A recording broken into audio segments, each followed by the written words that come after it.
pour faire un diagnostic de réaction inflammatoire, on dose dans le sang eh bien, ces protéines de la phase aiguë de l'inflammation, car c'est elles qui vont nous permettre de faire ce diagnostic d'inflammation aiguë. Et puis il y a également, comme vous le savez également, une augmentation de la température centrale, notamment avec un rôle important des prostaglandines dans cette augmentation de la température centrale.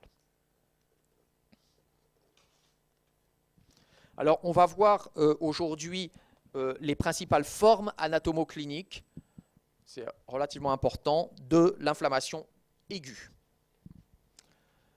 Ces formes anatomocliniques varient selon la prédominance soit de la congestion, soit de l'hémorragie, soit de l'œdème, soit de la fibrine, soit, toujours dans la phase vasculo-sanguine, l'existence d'une thrombose. On verra tout à l'heure, quand on va aborder cela, la définition d'une thrombose, soit également dans l'inflammation aiguë, elle peut être suppurée, et là, c'est plutôt, ça fait allusion à un aspect anatomoclinique de la phase cellulaire. Donc, 5 aspects qui sont plutôt de la phase vasculo-sanguine. Premier exemple, ce qu'on appelle l'inflammation congestive. Donc ça, c'est important à bien comprendre, c'est que la phase de congestion prédomine. Et donc, c'est la phase de vasodilatation artériolaire et de congestion active qui prédomine.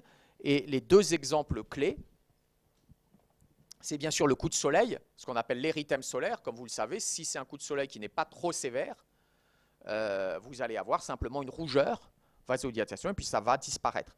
Comme vous le savez, de temps en temps, on peut avoir des coups de soleil qui sont beaucoup plus importants et qui peuvent entraîner par contre une réaction inflammatoire avec des cicatrices. Mais dans la réaction inflammatoire classique, dans la phase congestive classique du coup de soleil standard, c'est juste un érythème. Il en est de même pour ce qu'on appelle les exanthèmes, c'est-à-dire dans les maladies éruptives de l'enfant, qu'il s'agisse de la rougeole ou de la rubéole. Vous avez de temps en temps un processus de congestion active, vous avez une éruption cutanée, que vous allez très bien voir à l'examen clinique, et selon le type d'éruption cutanée, vous allez faire un diagnostic, enfin proposer en tout cas un diagnostic de rougeole, de rubéole. Et donc là aussi, c'est une réaction inflammatoire qui est principalement congestive, et puis qui, une fois la phase aiguë passée, va revenir à un stade tout à fait normal. Ça, c'est ce qu'on appelle l'inflammation congestive. Un exemple ici, c'est un coup de soleil d'un érythème, d'une inflammation vasculo-exsudative. Vous voyez ici, on voit très bien par rapport à la peau normale ici, une peau qui est rouge en rapport avec un érythème. Donc l'érythème, quelque part, ce n'est rien d'autre qu'une phase congestive d'une inflammation qui reste à un stade très congestif, très mineur. Parfois, ça peut être beaucoup plus grave. Exemple, l'inflammation hémorragique. Sur les images que je vous ai montrées tout à l'heure, l'inflammation était uniquement faite de fibrine, un peu de polynucléaire neutrophile, mais il n'y avait pas d'hématie. Malheureusement, parfois, il peut y avoir une inflammation hémorragique, c'est-à-dire que se surajoute une érythrodiapédèse. C'est-à-dire dans le vaisseau sanguin, tout le contenu, ce n'est pas uniquement les protéines, il n'y a pas uniquement les polynucléaires qui vont passer, mais toutes les hématies. C'est plus grave. Et un exemple, puisque si je prends l'exemple au niveau du poumon, ça conduit le patient en réanimation. D'accord ? C'est ce qu'on appelle ici le dommage alvéolaire diffus, quand on est au niveau du thorax, qui est lié à une réaction inflammatoire diffuse, aiguë et nécrosante de la barrière alvéolo-capillaire. Vous voyez qu'il y a un phénomène surajouté ici, c'est que vous avez une nécrose souvent des cellules endothéliales, et que là, les hématies vont passer, la barrière alvéolo-capillaire est rompue. Et souvent, ça peut être diffus. Cette lésion histologique qu'on appelle le dommage alvéolaire diffus correspond cliniquement à la maladie qu'on appelle le syndrome de détresse respiratoire aiguë de l'adulte. Vous le verrez quand vous ferez vos cours de sémiologie radiologique, de sémiologie pulmonaire, pardon. Syndrome de détresse respiratoire aiguë de l'adulte. Et au lavage broncho-alvéolaire, qu'est-ce qu'on va retrouver? Le réanimateur va faire un lavage, et le patient est en réanimation, et on va voir que le lavage est hémorragique. Mais il est hémorragique plus inflammatoire, en fait. Il est hémorragique et inflammatoire. Quelles sont les étiologies? Infectieuses en premier lieu, c'est-à-dire la grippe, les grippes malignes. Les causes de décès de la grippe sont souvent des syndromes de détresse respiratoire aiguë. Le virus attaque les cellules épithéliales et est responsable d'une nécrose de ces cellules épithéliales et ensuite d'un état de choc, puisqu'il va y avoir une hémorragie qui va inonder les deux poumons. Les états de choc par eux-mêmes peuvent entraîner une détresse respiratoire aiguë, par exemple secondaire à une septicémie, secondaire à un sepsis, une infection pouvait avoir. Alors ici, que se passe-t-il en fait? Si on prend ici les poumons normalement, un poumon fait 300 grammes, d'accord? Donc 2 poumons, ça fait en principe 600 grammes. Vous voyez qu'ici, c'était un patient qui était décédé d'un dommage alvéolaire diffus. En fait, les 2 poumons, on le voit ici, sont très sombres, ils sont gorgés de sang. Et en fait, comme vous le voyez ici, ils font 2,8 kg, 3 kg au lieu de 600 grammes. Que se passe-t-il sur le plan histologique lorsqu'on analyse les coupes? Vous allez voir à la différence de tout à l'heure, je ne sais plus si vous vous rappelez de l'image, tout à l'heure je vous ai montré quelque chose d'œdémateux, du liquide. Ici en fait vous reconnaissez toutes les hématies qui sont présentes avec des polynucléaires neutrophiles, des cellules de l'inflammation comme des macrophages, et puis un élément important ici du diagnostic, c'est de la fibrine. Donc il y a inflammation fibrineuse et hémorragie, et ici c'est le dommage alvéolaire diffus. Troisième inflammation, toujours vasculo-sanguine, c'est l'œdème qui est au premier plan. C'est ce qu'on appelle l'inflammation œdémateuse. Et un exemple typique, c'est l'œdème allergique qu'on appelle l'œdème de Quincke. Vous connaissez sûrement, secondaire par contre, piqûre d'abeilles chez les gens, ou alors ingestion des gens qui sont allergiques aux cacahuètes ou à d'autres choses, une réaction aux crevettes. Tout d'un coup, sensation de suffocation, œdème laryngé. Et donc, ça peut entraîner ici un œdème qui restreint complètement les voies respiratoires.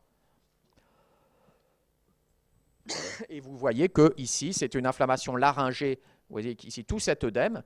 Normalement, vous avez tout cet espace qui est présent et que vous voyez en raison de l'œdème de la muqueuse, la voie respiratoire est restreinte et donc le sujet a cette sensation de suffocation. Je vous ai montré tout à l'heure un autre exemple d'alvéolite œdémateuse. Vous pouvez avoir de l'œdème dans les poumons, cet œdème inflammatoire qui peut entraîner également des troubles respiratoires importants, une alvéolite qui est œdémateuse avec de la fibrine et des polynucléaires, un œdème inflammatoire. Quatrièmement, inflammation fibrineuse, c'est la fibrine qui va être au premier plan. Ce n'est pas l'œdème. Il y a peu de liquide en fait dans ces inflammations fibrineuses. En fait, on a un exsudat qui est très riche en fibrinogènes et qui donne des précipités de fibrine.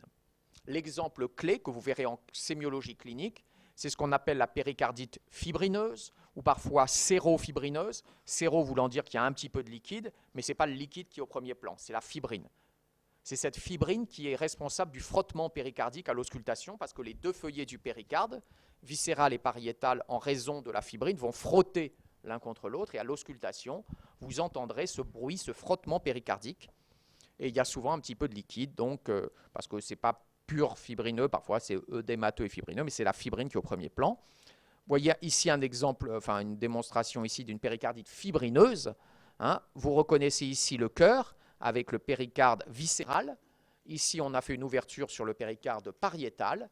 Et donc, vous retrouvez ici, d'accord, ça forme en fait comme des fibres, ici, un aspect un peu de mèche de fibrine qui sont posées en fait ici sur le péricarde viscéral et qui sont responsables du frottement entre le péricarde viscéral et le péricarde pariétal. Voilà ce que ça donne sur le plan histologique. Vous reconnaissez ici le péricarde viscéral et vous voyez ces dépôts éosinophiles, parfois un peu fibrillaires. On a du mal à voir à ce grandissement l'aspect fibrillaire, mais ça c'est typique d'une péricardite fibrineuse. Inflammation suppurée, qu'est-ce que c'est que l'inflammation suppurée? C'est une inflammation qui va former du pus. Alors qu'est-ce que le pus sur le plan histologique? C'est un afflux massif de polynucléaires lors de la phase cellulaire, et donc ça comprend tous ces éléments. Ça comprend des polynucléaires nombreux qui sont altérés et non altérés, des macrophages, la nécrose du tissu dans lequel se produit cette réaction suppurée, de la fibrine, et puis parfois vous avez bien sûr, on le cherche nous toujours histologiquement, l'agent étiologique. Et donc quand on a une inflammation suppurée, un autre nom que l'on donne souvent, c'est une inflammation fibrino-leucocytaire.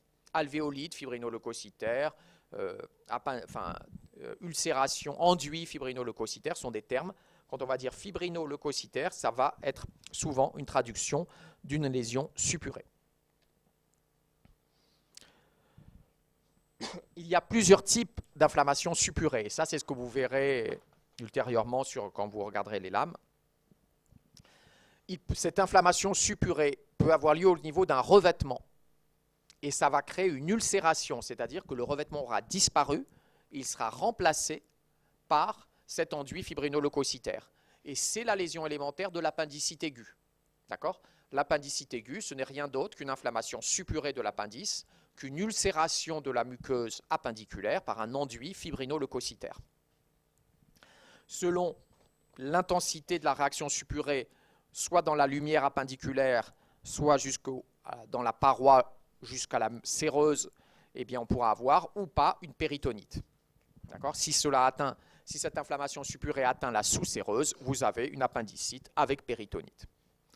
C'est la même lésion élémentaire, c'est le même mécanisme qui crée ce qu'on appelle, qui va combler les lumières alvéolaires par un processus fibrinoleucocytaire. L'alvéolite fibrinoleucocytaire correspond à la lésion histologique de la pneumopathie aiguë. D'accord ? La pneumopathie aiguë à pneumocoque, vous verrez ça lorsque vous ferez la sémiologie pulmonaire. L'infection par le pneumocoque qui crée la pneumopathie aiguë, ce n'est rien d'autre qu'une alvéolite fibrinoleucocytaire, un comblement par une inflammation suppurée des polynucléaires neutrophiles. Donc vous avez une alvéolite fibrinoleucocytaire, souvent associée à une alvéolite fibrineuse, de l'œdème, souvent associée à un œdème inflammatoire, c'est plus rarement macrophagique. Donc voici ici une péricardite suppurée. Alors il y a souvent cet aspect jaunâtre de la nécrose. Ici c'est le cœur, vous reconnaissez le myocarde, et ici vous avez donc dans la paroi péricardique du pus. Il en met de même ici dans une péritonite suppurée, vous avez un matériel suppuré ici, blanchâtre, sur la paroi péritonéale. En fait, vous voyez ici un aspect histologique typique de pus, c'est-à-dire des polynucléaires altérés non altérés, de la nécrose tissulaire, on ne reconnaît plus le tissu normal, et c'est difficile à reconnaître sur ce grandissement, il y a souvent des macrophages, et on va rechercher dans cette inflammation suppurée des polynucléaires, l'agent étiologique. Voilà ici un aspect typique d'appendicite aiguë. C'est une section de la paroi appendiculaire. Vous reconnaissez ici la paroi appendiculaire normale avec la muqueuse, l'épithélium de revêtement, la sous-muqueuse, la musculeuse et la sous-séreuse. Ici, c'est tout à fait normal. Là également, mais là et là, vous voyez que le revêtement épithélial a disparu. Il est remplacé, en fait, ici, on va le voir à plus fort grandissement, par un enduit fibrinoleucocytaire de ce côté-là et de ce côté-là, qui va aller jusqu'à la sous-séreuse et qui va créer une péritonite. Voici à plus fort grandissement, on voit très bien l'épithélium de revêtement ici, et là, il disparaît, remplacé par cet enduit fibrinoleucocytaire, ici, le chorion muqueux et la sous-muqueuse. Voici un aspect macroscopique d'une pneumopathie aiguë. Vous voyez que le poumon est pris en masse, c'est ce qu'on appelle une pneumopathie systématisée, c'est ce qui est responsable de l'augmentation des vibrations vocales à l'auscultation. Vous voyez que le poumon ici est pris en masse, blanchâtre, induré, en rapport avec la pneumopathie. C'est ce qu'on appelle un poumon parfois hépatisé. Ça ressemble presque à du foie, c'est dur comme du foie, alors que normalement le poumon c'est une éponge. Voilà ici une alvéolite fibrinoleucocytaire, donc les lumières alvéolaires qui sont remplies de polynucléaires neutrophiles, de fibrine.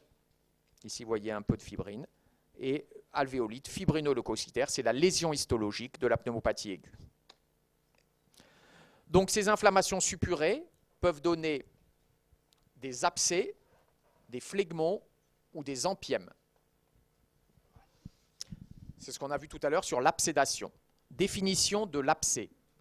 L'abcès, ça il faut bien connaître, la définition de abcès, phlegmon et empyème, surtout abcès, mais enfin phlegmon aussi. L'abcès, c'est une inflammation suppurée qui est collectée. D'accord ? C'est très important, il y a une notion de délimitation. Qui creuse une cavité dans un parenchyme ou dans un organe ou dans le tissu conjonctif. Donc creuse une cavité dans un organe plein ou dans le tissu conjonctif. Et donc c'est un foyer de suppuration et en périphérie de ce foyer de réparation, vous avez un tissu de réparation. On verra, en termes de bourgeon charnu, on le reverra la fois prochaine lorsqu'on fera la réparation. Vous avez un bon exemple, c'est l'abcès du poumon, l'abcès du foie, l'abcès du cerveau. Deuxièmement, le phlegmon. c'est une inflammation suppurée, mais elle est diffuse, elle n'est pas collectée. D'accord ?